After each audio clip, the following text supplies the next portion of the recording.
Hey YouTube, what's up? Welcome back to the channel here at A-Vlogs, where I dish out the latest news, reviews, and updates and everything and anything in pop culture. And for this one, we're going to be back reviewing a movie which is entitled Anyone But You. So where's your fiance? Wait, is this him? First and foremost, this stars Sydney Sweeney, who a lot of people might recognize because she's actually on the rise in terms of television and movies. You might recognize her from Euphoria, from The White Lotus. Where are you from? A lot of HBO shows now. And she will be in the upcoming Sony Marvel film, Madame Web, alongside Dakota Johnson. So that's actually very interesting to see her in a superhero action film as well. Together with Sydney Sweeney is Glen Powell. Of course, you might know him, and I've watched it a lot of times now because of not really Glen Powell, but I love the movie Top Gun Maverick, so he's in that film as well. And this film revolves around like two people who met once on a date, kind of had a miscommunication. Akala nila one night stand lang siya, went wrong, but actually they liked each other from their first encounter. They parted ways, but they're close circles pa rin with their friends and everything, and eventually go into a wedding, and eventually when they get there, they are being shipped because they are destroying the wedding because they hate each other. Eventually they get together on a plan to pretend that they're together. And interestingly enough, I enjoyed the trailer. The setup felt almost like a Gossip Girl kind of mystery, mysterious vibes to it. But it actually feels like a very straightforward 90s meets 2010s rom-com. Do I love it that it does that? I kind of find almost parang this confusion or disjointed nature to the film, to be honest. It feels like it's trying to be modern, but trying to get those elements that made 90s rom-coms really, or even 80s rom-com successful. It does, in a way, make it interesting because of the 90s feels of it. It feels a lot like 90s to early 2000s Maid of Honor. It feels kind of like that, and it's a nice way of going back. It's a nice way of us getting a very familiar rom-com feels. You have a mole or something on your butt? No.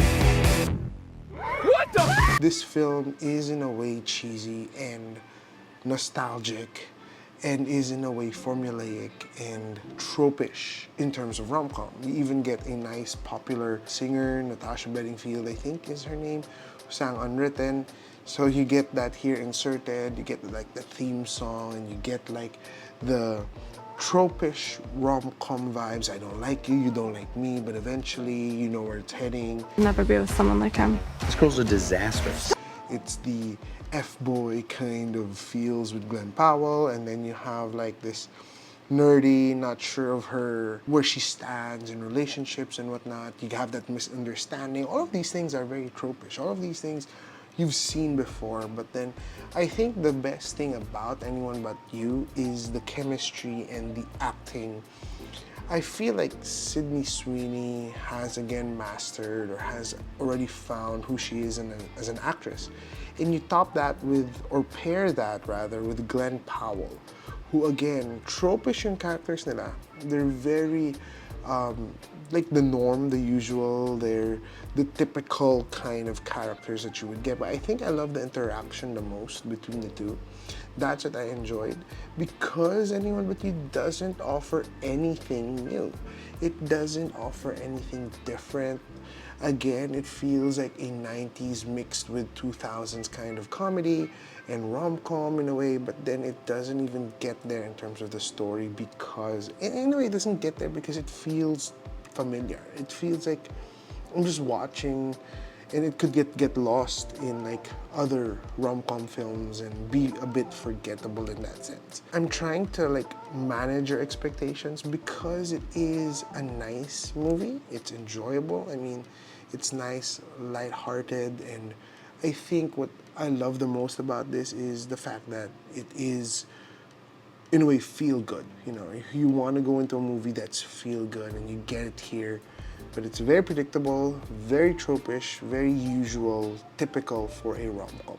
That's why I actually give it a score of 6 out of 10. I feel like, you know, there could have been more, like a twist or some way to make it more engaging or interesting, or make it, you know, like its own flair. Could have been in the cinematography, but I think because of the acting and because of the story being simple enough and plain and typical, it's worthwhile to watch. That's pretty much it for this video. What are your thoughts on Anyone But You? Have you seen it? Leave a comment down below.